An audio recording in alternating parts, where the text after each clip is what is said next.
मेरे राम सहारा बिन जाओ, मेरे रोम रोम में बस जाओ। मेरे राम सहारा बन जाओ, मेरे रोम रोम में बस जाओ। जय श्री राम। अयोध्या कांड का 83वां सर्ग। भरत की वन यात्रा और श्रृंगवेरपुर में रात्रिवास। तदंतर प्रातःकाल उठकर भरत ने उत्तम रथ पर आरूढ़ हो श्री रामचंद्र जी के दर्शन की इच्छा से शीघ्रतापूर्वक प्रस्थान किया। उनके आगे आगे सभी मंत्री और पुरोहित घोड़े जूते हुए रथों पर बैठकर यात्रा कर रहे थे। वे रथ सूर्यदेव के रथ के समान तेजस्वी दिखाई देते थे। यात्रा करते हुए इक्ष्वाकु कुल नंदन भरत के पीछे पीछे विधि पूर्वक सजाए गए 9000 हाथी चल रहे थे। यात्रा परायण यशस्वी राजकुमार भरत के पीछे 60,000 रथ और नाना प्रकार के आयुध धारण करने वाले धनुर्धर योद्धा भी जा रहे थे। उसी प्रकार 1 लाख घुड़सवार भी उस यशस्वी रघुकुल नंदन राजकुमार भरत की यात्रा के समय उनका अनुसरण कर रहे थे।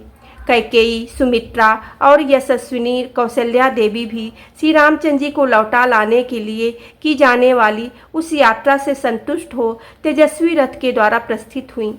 ब्राह्मण आदि आर्यों के समूह मन में अत्यंत हर्ष लेकर लक्ष्मण सहित श्री राम का दर्शन करने के लिए उन्हीं के संबंध में विचित्र बातें कहते हुए सुनते हुए यात्रा कर रहे थे। वे आपस में कहते थे, हम लोग दृढ़ता से के साथ उत्तम व्रत का पालन करने वाले तथा संसार का दुख दूर करने वाले स्थित प्रज्ञ श्याम वर्ण महाबाहु श्री राम का कब दर्शन करेंगे। जैसे सूर्यदेव उदय लेते ही सारे जगत का अंधकार हर लेते हैं, उसी प्रकार श्री रघुनाथ जी हमारी आंखों के सामने पड़ते ही हम लोगों का सारा शोक संताप दूर कर देंगे। इस प्रकार की बातें कहते और अत्यंत हर्ष से भरकर एक दूसरे का आलिंगन करते हुए अयोध्या के नागरिक उस समय यात्रा कर रहे थे। उस नगर में जो दूसरे सम्मानित पुरुष थे, वे सब लोग तथा व्यापारी और शुभ विचार वाले प्रजाजन भी बड़े हर्ष के साथ श्री राम से मिलने के लिए प्रस्थित हुए। जो कोई मणिकार मणियों को सान पर चढ़ाकर चमका देने वाले अच्छे कुंभकार, सूत का ताना बाना करके वस्त्र बनाने की कला के विशेषज्ञ, शस्त्र निर्माण करके जीविका चलाने वाले, मायूराक मोर की पंखों से छत्र व्यंजन आदि बनाने वाले, और से चंदन आदि की लकड़ी चीरने वाले, मणि मोती आदि में छेद करने वाले, रोचक दंतकार आदि के से नाना प्रकार की वस्तुओं का निर्माण करने वाले, सुधाकार, गंधी प्रसिद्ध सोनार, कंबल और कालीन बनाने वाले, गर्म जल से नहलाने का काम करने वाले, वैद्य, धूपक, धूपन क्रिया द्वारा जीविका चलाने वाले, सौंडिक, धोबी, दर्जी, गांव तथा गौशालाओं के महतो, स्त्रियों सहित नट, केवट तथा समाहित चित्त सदाचारी, वेदवेत्ता, सहस्त्रों ब्राह्मण बैलगाड़ियों पर चढ़कर वन की यात्रा करने वाले भरत के पीछे पीछे गए।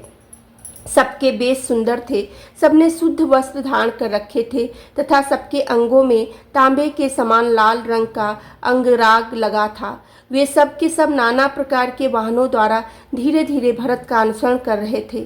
हर्ष और आनंद में भरी हुई वह सेना भाई को बुलाने के लिए प्रस्थित हुए कैकेयी कुमार भातृवत्सल भरत के पीछे पीछे चलने लगी। इस प्रकार रथ, पालकी, घोड़े और हाथियों के द्वारा बहुत दूर तक का मार्ग तय कर लेने के बाद वे सब लोग श्रृंगवेरपुर में गंगा जी के तट पर जा पहुँचे, जहाँ श्री रामचंद्र जी का सखा वीर निषाद राजगुरु सावधानी के साथ उस देश की रक्षा करता हुआ अपने भाई बंधुओं के साथ निवास करता था। चक्रवाकों से अलंकृत गंगा तट पर पहुंचकर भरत का अनुसरण करने वाली वह सेना ठहर गई।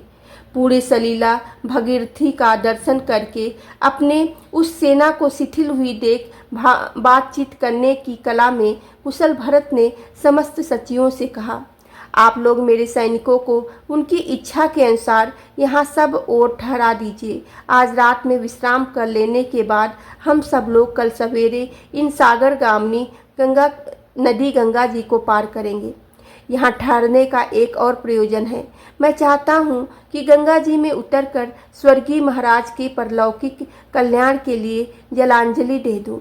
उनके इस प्रकार कहने पर सभी मंत्रियों ने तथास्तु कहकर उनकी आज्ञा स्वीकार की और समस्त सैनिकों को उनके इच्छा के अनुसार भिन्न भिन्न स्थानों पर ठहरा दिया। महानदी गंगा के तट पर खेमे आदि से सुशोभित होने वाली उस सेना की व्यवस्था पूर्वक ठहराकर भरत ने महात्मा श्री राम के लौटने के विषय में विचार करते हुए उस समय वहीं निवास किया। बोलो सियावेरे रामचंद्र की जय, पेवेने सुते हेनु माने की जय।